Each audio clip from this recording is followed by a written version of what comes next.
Kalakasan ang hiling ni House Deputy Minority Leader, ACT Teachers Party List Representative Franz Castro para sa ika-80 kaarawan ni dating Pangulong Rodrigo Duterte.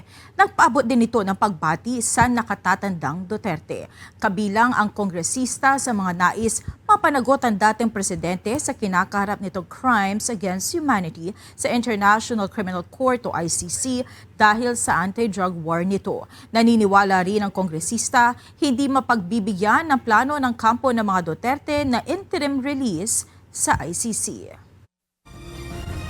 Sana ay magpalakas siya para maharap niya yung kanyang kaso sa ICC, yung crime against humanity, at syempre maging accountable siya doon sa kanyang ginawang supposedly ay krimen sa sangkatauhan, lalong-lalo na sa mga Pilipino.